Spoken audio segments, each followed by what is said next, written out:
Marami ang nag-iisip na ang mga satanista ay tungkol sa kadiliman, sakripisyo, at masasamang ritual. Ngunit hindi ito ganoon ka-simple. Para sa iba, si Satanas ay simbolo lang ng kalayaan. Sila mismo ang nagdedesisyon kung paano mabuhay. Ginagamit din ng iba ang imaheng ito laban sa panggigipit ng relihiyon. Hindi lang ito isang sekta, may 12-dosenang grupo sila. Ang iba ay may pilosopiya, ang iba ay para sa palabas, ang iba naman ay nakikipaglaban para sa karapatan. Sa likod ng ingay na ito, bihira ang talagang mapanganib.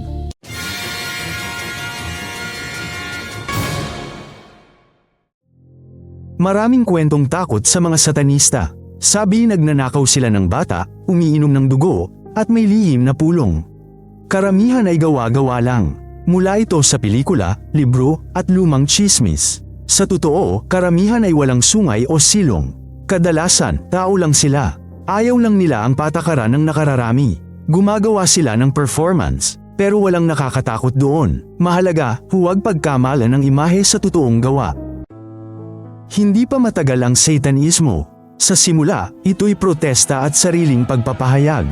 Para sa iba, si Satanas ay simbolo ng lakas. Para sa iba, siya'y simbolo ng kalayaan. May iba't ibang pananaw. Ang iba'y naniniwala sa mistisismo. May di naniniwala sa anuman. Ang ritual ng iba ay parang teatro. Ang iba'y kumikilos sa korte at aksyon. Di ito tungkol sa kasamaan. Ito'y tungkol sa pagpapasya ng tao sa sarili niyang buhay. Ang pentagram, ulo ng kambing, itim na kandila, madali itong makilala. Pero ano ang ibig sabihin nito? Para sa iba, simbolo lang ito ng protesta. Para sa iba naman, paraan ito para mapansin. Mahalagang intindihin, ang hitsura ay hindi nagsasabi ng intensyon. Pwedeng magsuot ng pentagram at maging ordinaryong estudyante. Pwedeng magmukhang pari pero gumawa ng masama. Ang kilos ang batayan, hindi ang mga simbolo. Hinuhusgahan ng batas ang gawa, hindi ang larawan sa damit. Sabi ng ilang satanista, ako ang sentro ng buhay ko. Ako ang nagpapasya kung ano ang tama. Hindi sila sumasamba sa demonyo. Hindi sila naniniwala sa patakaran ng iba. Mas gusto nila ang ideya, mabuhay ng ayon sa gusto mo. Panagutan ang bunga nito. Ang kanilang pilosopiya ay maaaring matalim. Ngunit ang punto ay ito, magpakatotoo ka. Huwag kang magsinungaling sa sarili. Huwag maging mapagkunwari. Hindi sila anghel, hindi rin halimaw. Iba lang ang tingin nila sa kalayaan. Kung akala nyo may nakakatakot doon gabi-gabi, hindi totoo yan. Sa karamihan, ang mga ritual ay parang pagtatanghal lang, kandila, maskara, musika. Ang iba ay nagsasara ng yugto sa buhay, paghihiwalay, bagong trabaho, pagbabago. Mas psikolohiya ito kaysa mahika. Tumutulong ito upang makaramdam ng lakas at mailabas ang tensyon. Nagkakaroon lang ng problema kung sa pamamagitan ng ritual ay talagang nananakit sila ng iba. Kung gayon, krimen na yon, hindi na pilosopiya. May mga panahong nagkakapaniwala ang mundo. Dahil sa talk shows, nakakatakot na balita sa dyaryo, at bintang na kulto o pagdukot. Maraming kaso ang napatunayang mali. Pinalaya ang mga tao. Bakit nangyayari ito? Kinatatakutan ng tao ang di maunawaan. Kung may nagsuot ng itim, nagsindi ng kandila, at nagsalita ng kakaiba, agad siyang itinuturing na peligroso. Kadalasan, laro lang ito, eksena, o pagkukunwari. Ang pagpapanik ay parang isang kidlat. Sa isang iglap, takot ang buong bayan.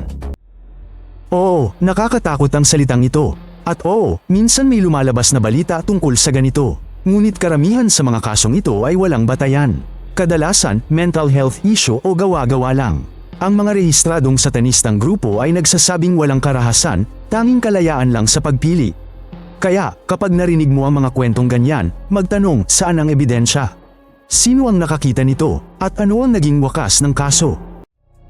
Puno ang internet ng teorya na ang mayayaman at makapangyarihan ay di umano'y lumalahok sa lihim na ritual. Ngunit kung susuriin, bumabagsak ang lahat. Iisang larawan, tsismis, haka-haka lang. Totoo, may mga kriminal sa mga elite. Ngunit hindi nila kailangan ng dyablo para lumabag sa batas. Ang pag-uugnay ng anumang kakaibang gawi sa isang sabwatan ay magdudulot ng paranoia. Mas mabuting suriin, mayroon bang ebidensya? O nakakatakot na kwento lang? Ang katotohanan ay may dokumento, saksi, at hukuman. Ang tsismis naman ay sabi-sabi lang. Sa mundo ng Satanismo, puno ito ng damdamin, takot, at malalim na imahe. Pero kung gusto mong malaman ang totoo, hanapin ang tiyak na detalye. Ang larawan na may maskara ay hindi ebidensya. Ang video ng sigawan ay hindi rin laging totoo. Matutong makilala ang palabas sa krimen. Ito ay kakayahang magagamit sa anumang sitwasyon. Para sa ilan, ito ay paraan upang sabihin, malaya ako, at di ko kailangan ang doktrina ng iba. Para sa iba, ito ay simpleng estetika at estilo. Para sa iba pa, pakikibaka ito para sa karapatang maging sarili sa lipunang diktado ng iba. May nais ng pantay na batas para sa lahat ng relihiyon. May naglalaro lamang sa kanilang imahe. Ngunit halos palagi, iisa ang layunin, hindi sirain ang mundo, kundi gumawa ng puwang para sa sariling pagpili. Hindi tinuturing ng mga satanista ang sarili nilang masama. May iba lang silang pananaw. Sabi nila, kung wala kang sinasaktan, maging tapat sa sarili, at huwag magtago sa mas mataas na kapangyarihan, ayos ka. Wala silang utos, ngunit may katapatan sa sarili. Hindi nila tinuturing na kasalanan ang kasiyahan, at hindi naniniwala sa walang hanggang parusa. Simple lang, gumawa ka ng masama may kapalit.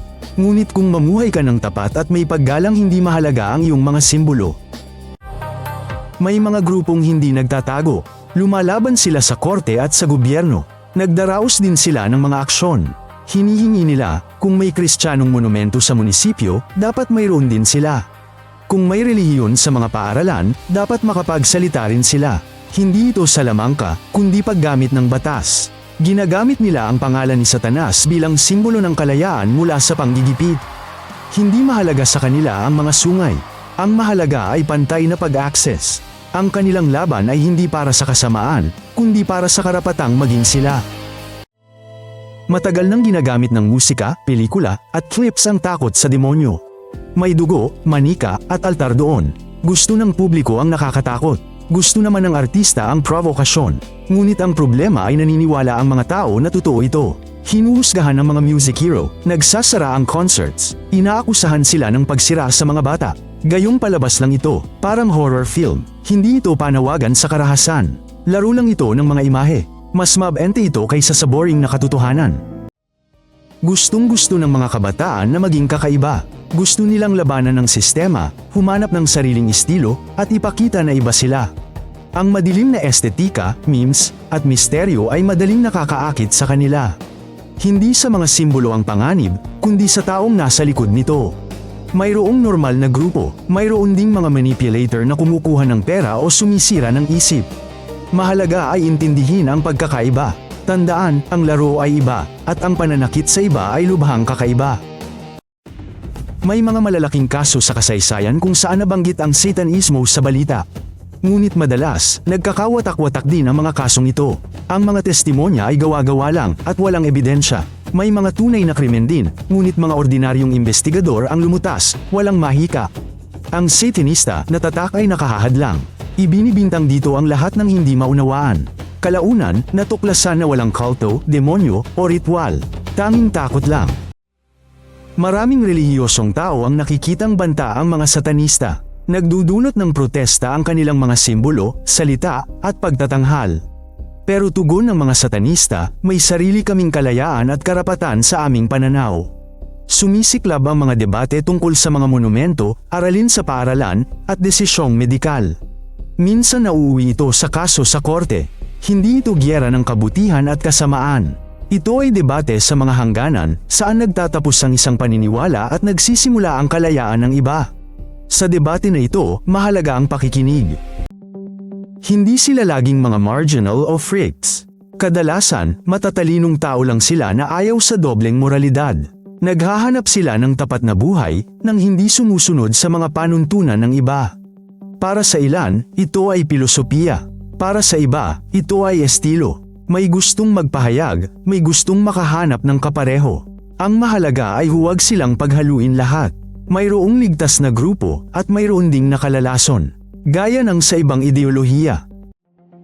Mas pinag-uusapan sila sa US. Doon mas maraming kaso, protesta, at eskandalo. Sa Europa, mas tahimik. Sa mga bansang matindi ang relihiyon, takot sila sa satanista. Kadalasan, napagkakamalan silang sekta. Sa ibang lugar, bawal sila. Sa iba naman, di sila siniseryoso. Sa lahat ng dako, maliit lang ang sakop nila. Pero matingkad ang kanilang imahe. Mas pinag-uusapan ng imahe kaysa sa grupo mismo. Epektibo ang kanilang estilo, kaya mukhang mas marami sila kaysa sa tunay na bilang.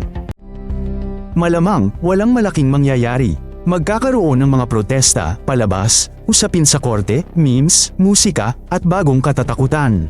May mga pagkabahala rin sa internet, lahat ay mauulit. Ngunit walang mangyayaring pagkuha ng mundo. Ang Satanismo ay mananatiling niche na paksa, ngunit hindi mawawala ang interes dito.